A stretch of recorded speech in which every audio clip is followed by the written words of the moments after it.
नमस्कार दोस्तों, स्वागत है आप सभी का यू अकेडमी में। आज मैं आप सभी के लिए लाया हूँ अपनी सीरीज का अगला वीडियो।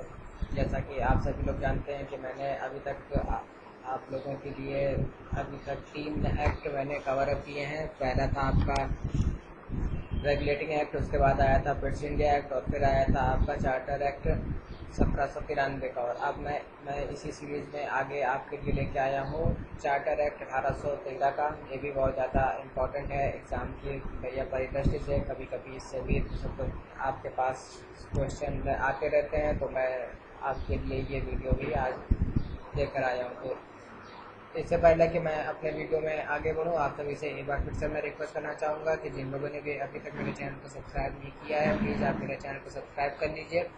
और अगर आपको मेरे वीडियोस पसंद आते हैं तो प्लीज़ ज़्यादा से ज़्यादा लाइक कीजिए, ज़्यादा से ज़्यादा शेयर कीजिए। अगर आपकी कोई डाउट है, कोई क्वेरी है, कोई आप मुझसे बात करना चाहते हैं तो आप नीचे कमेंट बॉक्स में मुझे कमेंट कर सकते हैं। उसके साथ साथ अगर आप चाहें तो मेरा फेसबुक पेज भी लाइक कर सकते हैं, वो है www.facebook.com/uacademy22। तो आइए अब हम शुरू करते हैं हमारा आज का वीडियो, जो है हमारा चार्टर एक्ट 1813। तो जैसा कि मैंने अपने पिछले वीडियो में आप सभी को बताया था कि जो जो भैया चार्टर एक्ट 1793 का बनता है, उसमें जो इनका पुराना चार्टर चला आ रहा था सन 1600 से, उसमें इन्होंने बहुत माइनर से वो सब चेंजमेंट करते हैं और इसको जो है आगे 20 सालों के लिए इसको जो है भैया कंपनी को भारत में शासन तथा व्यापार करने का अधिकार दे देते हैं। अब क्या होता है कि 20 साल बाद जब 1813 में जब नया चार्टर एक्ट बनता है, तो उस टाइम क्या होता है कि उससे पहले सन कुछ भैया घटनाएं होती हैं जिसकी वजह से जो है यहाँ का जो इनका था पूरा व्यापारिक अधिकार था, वो धीरे धीरे समाप्त होता जाता है या उसको चुनौतियाँ मिलती हैं। तो आइए देखते हैं कि उनके क्या रीज़न थे और उनका क्या हमें रिस्पॉन्स मिलता है और क्या उनका रिजल्ट आता है। तो आइए शुरू करते हैं आज का वीडियो। तो ये जो आपका है 1813 का चार्टर एक्ट, उसके के पीछे का पहले हम इतिहास देखते हैं कि भैया जो थे आपके नेपोलियन बोनापार्ट, वो क्या करते हैं कि 1806 में जब जो है वो भैया बर्लिन के भैया डिग्री में और 1807 में जो है आपका मिलान का जो है डिग्री में, इन दोनों में क्या करते हैं कि कॉन्टिनेंटल सिस्टम स्थापित कर देते हैं। तो कॉन्टिनेंटल सिस्टम ये जो स्थापित करते हैं, तो उसकी वजह से क्या होता है कि जो भैया अंग्रेजी व्यापारी थे या फिर जो भैया अंग्रेजी वस्तुएं था कि जिनका आयात वहाँ पर होता था, उन उन वस्तुओं का आयात जो है वो यूरोपीय देश भैया करने से मना कर देते हैं। तो होता क्या है कि जो यहाँ की सारी वस्तुएं थी, वो थी तो भैया बहुत ज़्यादा भारी मात्रा में, और वो सब की सब हो जाती, बेकार हो जाती। तो वो जो थे उस समय के भैया व्यापारी थे, वो क्या करते हैं कि वो भैया ब्रिटिश संसद से जो है एक रिक्वेस्ट करते हैं कि हमको जो है भैया भारत के जो भैया हैं बंदरगाह हैं, एशिया के बंदरगाह हैं, वहाँ पर हमको भैया प्रवेश की अनुमति दी जाए, क्योंकि अभी तक वहाँ पर किसका एकाधिकार चलता चला आ रहा है। तो अभी तक वहाँ पर चल रहा था ईस्ट इंडिया कंपनी का एकाधिकार। तो वो एक रिक्वेस्ट करते हैं कि उनको एशिया के जो भैया बंदरगाह हैं वहाँ पर भैया प्रवेश की मांग की जाए। तो उसको क्या होता है कि वो जब मांग करते हैं तो उनको इसकी भैया अनुमति मिल जाती है। और जब उनको अनुमति मिल जाती है तो क्या हो जाता है कि जो वहाँ पर ईस्ट इंडिया कंपनी का जो भैया व्यापारिक एकाधिकार था, मतलब ये कि उस पूरे राज्य जो भैया क्षेत्र है वहाँ सिर्फ और सिर्फ कौन व्यापार कर सकता था, अभी तक वो था भैया ईस्ट इंडिया कंपनी। लेकिन अब जब आ गए बाहर से वो सब व्यापारी, तो उनका जो है एकाधिकार टूट जाता है। तो ये भी बहुत बड़ा रीजन बनता है आगे के लिए। ठीक, अब क्या होता है कि इसका विरोध होता है। तो जब इसका विरोध होता है तो ईस्ट इंडिया कंपनी कहती है कि उसके जो भैया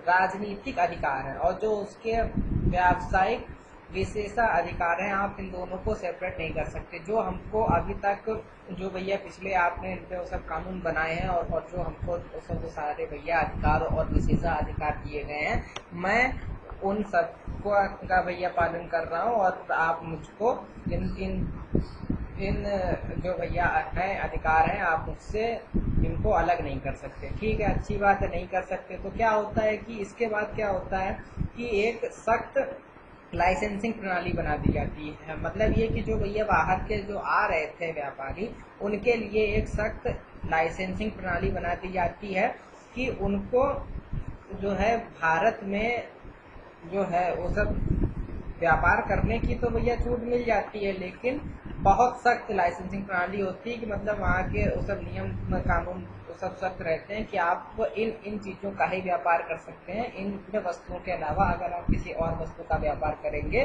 जो कि हमारा मान लिया ईस्ट इंडिया कंपनी के एकाधिकार में है, तो आप तो जो है वो सब भैया आपके ऊपर फाइन लगेगा या फिर आपका लाइसेंस रद्द हो जाएगा। तो उनको भैया सख्त लाइसेंसिंग प्रणाली बना के वो सारे वो सब नियम अपने बना देते हैं। तो उसके बाद क्या होता है कि भैया ये लोग चलो अपना वो सब मान जाते हैं। फिर क्या होता है कि ईस्ट इंडिया कंपनी का जो भैया एक्ट है 1813, क्योंकि 1793 में बना था, 20 साल बाद फिर से जो है इस पर पुनर्विचार होना था, जिसको हम बोलते हैं चार्टर एक्ट 1813। तो इसमें भी देखो क्या होता है कि जो भैया संसद है वो भैया बना देती है इसको भी। तो अब आगे फिर से वो भैया जो है इसको 20 साल के लिए भारत में कंपनी का शासन जारी रखती है। तो ज़्यादा कुछ नहीं करती है वो, सिर्फ और सिर्फ जो है ये इसको बार बार अब जो है यहाँ पर इसको वो कर रही थी, जिसको बोलते हैं आपका उसका रिन्यूअल हो रहा था कंपनी के शासन का, है ना, हर 20 साल में। पहला हुआ 1793 में, फिर हुआ 1813 में, फिर हुआ 1833 में, फिर हुआ 1853 में, 53 के बाद 58 में तो भैया कंपनी को ही रद्द कर दिया गया और सीधे सीधे क्राउन में आ गया। तो ये हम आगे देखते हैं, ठीक है। अब क्या होता है कि जो भैया कंपनी का भैया जो था व्यापार का एकाधिकार था, मोनोपोली, तो उसको जो है आगे 20 साल के लिए फिर से बढ़ा दिया गया। यानी कि अभी भी अगर कोई बाहर से आएगा उनका मान लिया व्यापारी, तो उसको भैया सख्त लाइसेंसिंग प्रणाली होगी और वो सिर्फ कुछ चीज़ों का ही व्यापार कर पाएगा, बाकी चीज़ों का व्यापार नहीं कर पाएगा। तो 1833 तक के लिए ये नियम फिर से लागू हो जाते हैं। तो ये था हमारा अभी तक का 1833 का एक्ट। अब देखते हैं कि इसमें क्या क्या भैया प्रावधान आते हैं। तो पहला क्या आता है कि जो 1813 का जो अधिनियम आता है उसमें जो है भैया ब्रिटिश भारत जो है उस समय जो हमारा ब्रिटिश काल का भारत था, उसमें जो है क्राउन की संप्रभुता स्पष्ट रूप से हो जाती है पेश हो जाती है कि भैया चलेगी तो क्राउन। 1813 का जो भैया चार्टर एक्ट आता है तो उसमें क्या होता है कि पहली बार भारत में जो है वो सब ब्रिटिश क्षेत्रों की संवैधानिक स्थिति को स्पष्ट रूप से परिभाषित किया गया कि यानी कि जो भैया ब्रिटिश क्षेत्र थे वहाँ पर जो भी भैया रूल्स रेगुलेशंस और वो सब हैं, तो उनकी जो है क्या है स्थिति है, क्या उनकी सिचुएशन है, उनको बहुत क्लियर कट रूप से उसने स्पष्ट करता है। तो ये हो जाता है 1813 के एक्ट में, ठीक। ये इम्पोर्टेंट पॉइंट है, इसको आप बहुत ध्यान से आप ध्यान रखिएगा कि कभी कभी आ जाता है पेपर में कि किस एक्ट के तहत भारत में ब्रिटिश क्षेत्रों की संवैधानिक स्थिति स्पष्ट रूप से हुई थी परिभाषित। सबसे पहले तो वो हुई थी 1813 के चार्टर एक्ट। उसके बाद क्या होता है कि जो आपका 1813 का चार्टर एक्ट है, इसमें क्या होता है कि जो भैया कंपनी के क्षेत्रीय राजस्व तथा व्यावसायिक लाभ है उसको विनियमित किया गया था, यानी कि उसके लिए कानून बनाया गया था। कानून क्या बनाया गया था कि जो भैया क्षेत्रीय राजस्व है और जो भैया व्यावसायिक लाभ है उन पर भी कुछ रूल्स एंड रेगुलेशन लग जाते हैं। तो अब क्या होता है कि जो भैया कंपनी का जो भैया ऋण था उसको भैया कम किया गया, ठीक है। कंपनी को जो भैया पहले वो सब हो गई थी भैया दिवालिया स्थिति में आ गई थी, वो भैया धीरे धीरे थोड़ा वो सब सही होती है और उसको थोड़ा कम किया जाता। और लाभांश जो है देखो पिछली बार 1793 में हमने कितना परसेंट किया था, वो हो गया था हमारा 10%। अब उसको कर दिया 10.5%, यानी कि भैया कंपनी को 0.5% की वृद्धि के साथ 10.5% का लाभांश भैया दे दिया गया। इसके बाद क्या होता है कि जो भैया स्थानीय सरकार है उनको जो है सुप्रीम कोर्ट के अधिकार क्षेत्र के अधीन व्यक्तियों पर जो कर लगाने की शक्ति प्रदान कर दी गई। यानी कि जो भैया स्थानीय सरकारें थी वो क्या कर सकती थी, वो भैया उन व्यक्तियों के ऊपर कर लगा सकती थी जो कि सुप्रीम कोर्ट के अंडर में आते थे, है ना। तो ये भी आपको पॉइंट पता होना चाहिए, ठीक है। इसके बाद क्या होता है कि जो भैया कंपनी के वाणिज्यिक एकाधिकार समाप्त हो गया था, यानी कि वाणिज्यिक एकाधिकार समाप्त हुआ था, ना कि व्यापारिक एकाधिकार समाप्त हुआ था। वाणिज्य और भैया व्यापार में बहुत अंतर है।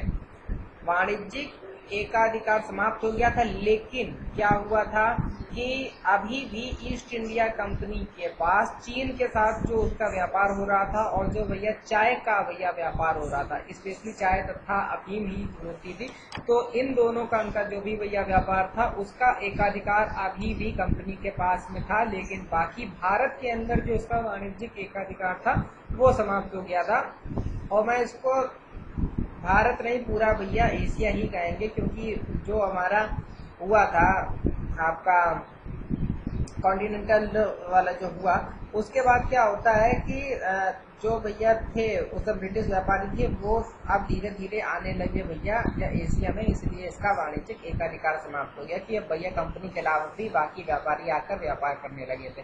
लेकिन इसको जो है भैया कंपनी को सब नॉर्मल करने के लिए भैया क्राउन ने क्या बोला कि तुम भैया चीन के साथ जो अरे तुम अपना अफीम तथा चाय का जो तुम व्यापार कर रहे हो वो तुम करते रहो, उस पर कोई तुम्हें हाथ नहीं डालेगा, ठीक है। इसके बाद क्या होता है कि इस अधिनियम ने क्या किया कि उन लोगों को अनुमति देने के लिए प्रावधान भी किए जो कि नैतिक तथा धार्मिक सुधारों को बढ़ावा देने के लिए भारत जाने की काम रखते थे, यानी कि जो भैया ईसाई धर्म प्रवर्तक यानी कि ईसाई मिशनरी थे उनको भारत आने की भैया स्वतंत्रता दे दी गई। अच्छी बात है, भैया धर्म का भैया परिवर्तन होने लगा, धार्मिक सुधार होने लगे, ठीक है। उसके बाद क्या होता है, जो भैया यूरोपीय जो भैया ब्रिटिश विषय थे उस पर क्या हुआ कि भारत में जो है भैया प्रांतीय सरकार तथा अदालत की शक्ति को मजबूत किया गया, यानी कि जो भैया यूरोपीय ब्रिटिश रीजन थे उनको जो है वो सब अच्छे से निपटाने के लिए जो भैया प्रांतीय सरकार तथा अदालतें थी उनकी जो भैया थे वो सब शक्ति थी, जो उनकी सीमाएं थी उनको बढ़ाया गया, तो अच्छा किया गया। इसके बाद क्या होता है, जो भैया भारतीय साहित्य तथा विज्ञान के जो भैया है वो सब प्रचार के लिए पुनर्उद्धार को भैया प्रोत्साहित किया गया, अच्छी बात है। इसके बाद क्या होता है कि इस एक्ट के तहत ये भी एक नया नियम निकाला गया कि जो भैया भारतीय नागरिक हैं या जो भैया भारतीय लोग हैं उनकी शिक्षा के लिए प्रति वर्ष 1 लाख रुपए का निवेश होना चाहिए तथा भैया भारतीयों की शिक्षा पर ध्यान देना चाहिए और उनको शिक्षित बनाना चाहिए। ये भी 1813 के एक्ट में ये भैया प्रावधान लाया गया था, ठीक है। तो ये था हमारा 1813 का चार्टर एक्ट, जिसके मैंने सारे के सारे जो मेरे भैया इम्पोर्टेंट की फैक्ट्स हैं वो सब मैंने यहाँ पर पूरे सब कवर अप किए हैं। तो आप इस वीडियो को कम से कम 2 से 3 बार देखिए। मैं आशा करता हूँ कि आपको 3 बार देखने के बाद इस वीडियो को दोबारा देखने की जरूरत नहीं पड़ेगी, आपको ये सारे की पॉइंट्स आपके माइंड में मेकअप हो जाएंगे। तो अगर आपको मेरा वीडियो पसंद आया हो तो प्लीज़ इसे ज़्यादा से ज़्यादा लाइक कीजिए, ज़्यादा से ज़्यादा भैया शेयर करो, और जिन लोगों ने भी अभी तक मेरे चैनल को सब्सक्राइब नहीं किया है प्लीज़ आप मेरे चैनल को भैया आप कर लो सब्सक्राइब। और अगर आपका कोई डाउट है, कोई क्वेरी है, कोई सुझाव है, आप नीचे कमेंट बॉक्स में मुझे कमेंट कर सकते हैं, मैं आपको तुरंत उसका रिप्लाई दूंगा। और अगर आप चाहें तो मेरा फेसबुक पेज भी लाइक कर सकते हैं, वो है www.facebook.com/uacademy22। तो मेरे इस वीडियो के लिए इतना ही, मिलते हैं अगले वीडियो में, तब तक के लिए goodbye, have a nice day, be happy.